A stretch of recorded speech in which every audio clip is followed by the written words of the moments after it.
Now it's this last sentence that stands out to me. Blessed is she who has believed that what the Lord has said to her will be accomplished. Now right before this, just to give you the setting of this, Mary has been visited by an angel who tells her that she's going to have a baby who's going to change the world, who's going to be the Son of God. And it says that Mary believes it. And this is what this confirms, that Mary believed it. And this, if you were here 2 weeks ago when Shauna preached on Zechariah, this encounter with the angel that Mary has is almost exactly the same as Zechariah's encounter. The angel comes, they both greet him by name, they both promise that their baby is coming. And the only difference is that Mary believes and Zechariah does not. And Zechariah is struck mute. And Mary gets this. But even if you go further, I was thinking about it in the sense of what other blessings did Mary get that Zechariah did not get? They both got their kid in the end, right? They were both born. They were both instruments of God to deliver this child that would change the world. So in that sense, God's plan was not stopped whether they believed it or not. They were both, and they both got to sing. They both get a song in the Bible. Mary's song and Zechariah's song. And Mary's song follows this. But what was it about Mary's belief that was her special blessing? And that's what I want to explore today.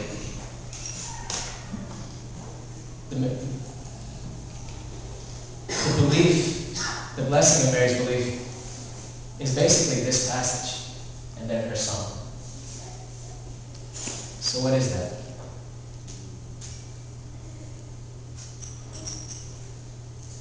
When Mary hears the angel, she doesn't start singing right away. She says, how is this going to come about? She has a question, just like Zechariah, but her question isn't framed in the sense of, I need proof before I start this. It's more in, how is this going to happen? And that's different, but it's, in a lot of ways, I sympathize with Zechariah.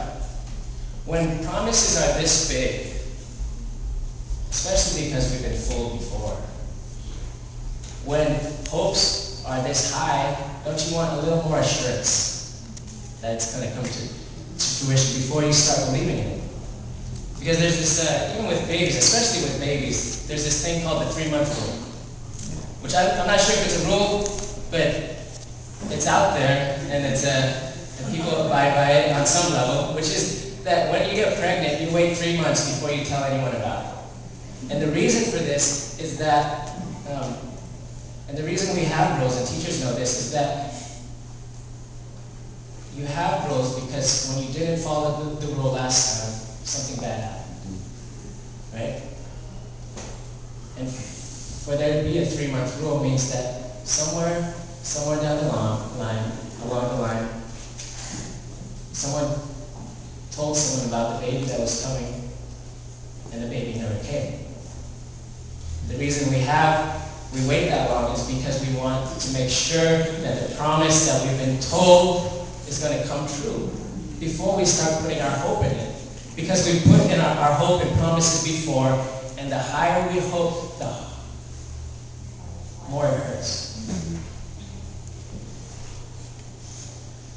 So Mary doesn't start singing right away. I mean, Zechariah wanted a little proof, but Mary wasn't ecstatic right away. She believes, and that's why she's not struck mute. But I wonder, I like to think that Mary wasn't singing yet, that she, like a lot of us, was still looking for assurance. And so, even while the angel's words are floating in the air, Mary's packing her bags.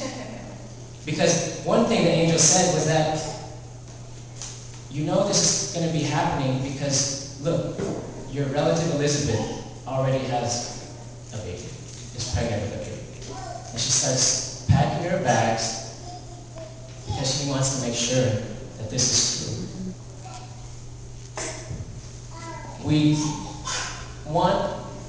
When we want to know something's true, we look to others for confirmation, right?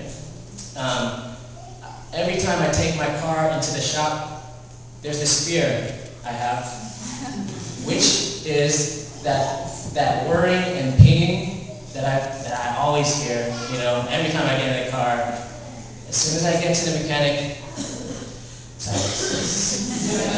and I'm gonna say, oh yeah, over the phone I would have said, oh yes, this whooping, and then I get there, and he says, okay, go ahead and start the car. Start it, and it purrs like a beautiful Persian kitten.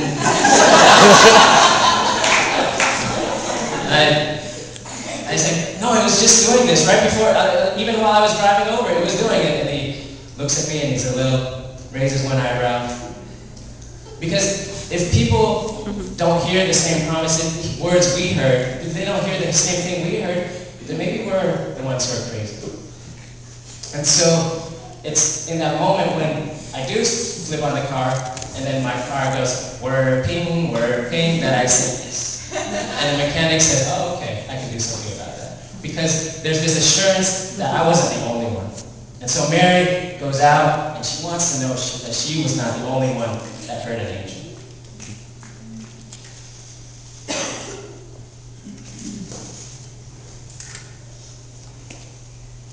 And what happens?